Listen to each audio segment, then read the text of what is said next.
Honestly, Rhaenyra Targaryen never had a chance because everybody that was supposed to be on her team has let her down. Let's line them up and call each of them out. First off, we got to start with Viserys. Her own father he was weak. He wasn't good enough. You know damn well you got an uphill battle because you're appointing your daughter as your heir and it's a patriarchal society.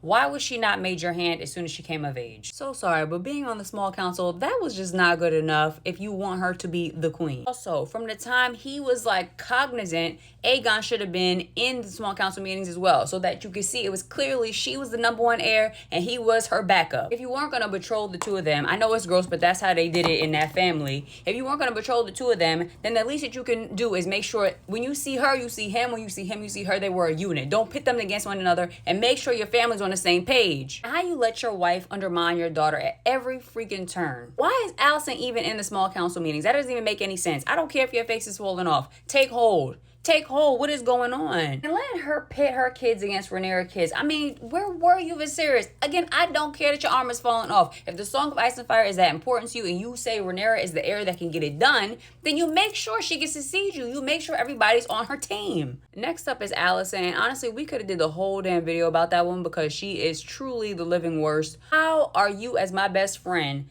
gonna get betrothed to my daddy and you're not gonna tell me what's going on first? And she was a hater from the jump because Rhaenyra was out here living her best life. She about to be the queen. She out there sowing her royal oats.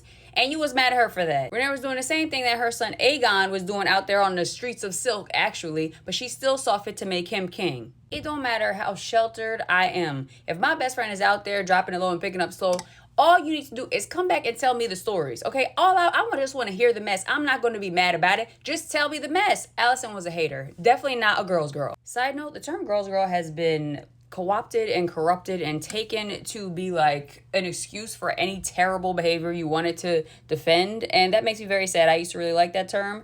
Now I kind of don't even want to use it anymore. Back to the video. Sir Criston Cole, what a psychopath. And not very bright to boot. You really thought she was going to give up her throne so that she could run around and be broke with you? Are you serious? To the point where now you hate her because she did what she was supposed to do in the first place? You know, the funny thing is he really could have had it made because Rhaenyra is the one that put him on the King's Guard in the first place. She brought him up high and then he had his little thing with her. And you know, she was always going to get married.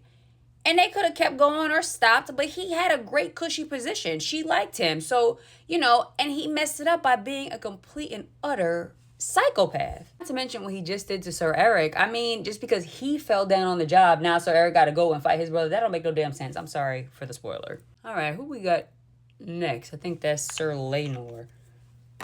Useless. Yes, he was a fierce warrior, dragon rider and all that thing, but still useless. She told him from jump, like, hey, man, you could do your thing. I'm going to do my thing. No problem. I know you got your boyfriend or whatever. No problem. But still, we're going to have to be up in the middle and make sure that I can come into my throne. I mean, it's great that he was some great, you know, fighter and all that. But, you know, now you got to fight through politics. This is what you have to do in order for Rhaenyra to take power. And what's her she say? In the Game of Thrones, you either win or you die. And, I mean, he kept losing, so he had to go, honestly. This is tinted moisturizer I'm using today. I don't know how it's going to go, but I guess we will see. Harwin Strong. Another dum-dum.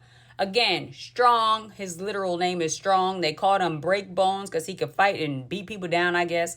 But that boy was dumb. How you let Sir Criston Cole get you acting out of character? Seriously? Now you're off the board and you leave your family, although you can't acknowledge them as your family, but still you were there. Now you left your family defenseless. That boy was fine.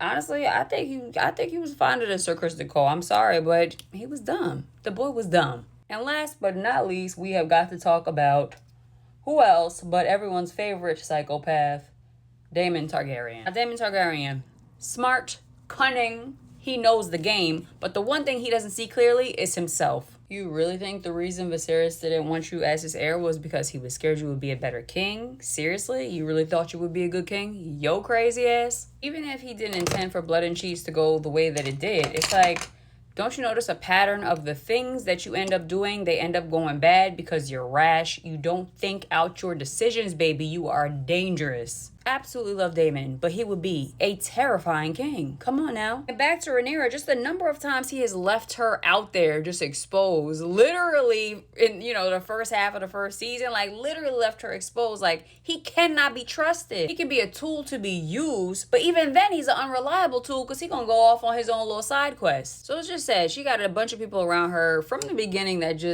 they just don't have, either they don't have her best interest at heart or they just were not good at helping her out. I mean, she had a couple of good people in her corner. I think her Rhaenys could be a good ally, although you know how Game of Thrones is. Let's see how, or that whole universe is. Let's see how long she lasts. Sorry, I want to see how that's going to play out because the way they were looking at each other, I'm like, okay, this might be a dream team. Something might work here. Baela and Rhaena, that's not their name, is it? Baela and, is it Rhaena? Girl, I forgot. Daemon's daughters, they might be interesting allies too. And I saw a little sis with the crossbow. I said, okay, she might be onto something. They're teasing all these people that are gonna be potential dragon riders, like the guy, I think his name is Alan. He was fishing or something on Dragonstone. We saw the dragon fly up over his head. I think he's supposed to be Sir Corlys, Rhaenyra? Rhaenys. Rhaenys' husband. He's supposed to be one of his bastards. My thing is, if he doesn't have Targaryen blood, like how is he supposed to be a dragon rider? That was really I've been trying to figure out what that's about. So I was thinking, like, what if Rhaenyra comes back? Because they kept him alive, remember? And he like pretends to be Alan. I don't think that's what's gonna happen. I think Alan's gonna ride the dragon. But like, how does that work? I need to like do some more reading. Like, I know Valerians are from Valyria, but they're not dragon riders. So I don't know. We'll see. And you notice Alicent is not wearing that big old 7-pointed star anymore because she knows she is not right in the eyes of the gods. Normally, I would see what she's doing with Sir Criston Cole. I'd be like, all right, girl, get your life. But no happiness for Alicent. Never. I like Baela and Rhaena's little press and curl and white dreadlock situation, but I kind of want to see a Valerian with a big old white fro. Like, that's really what I really want. Oh, there we go. All right. Gold lip gloss. I like that. Okay, here's the final look. Obviously, I'm Team Black, but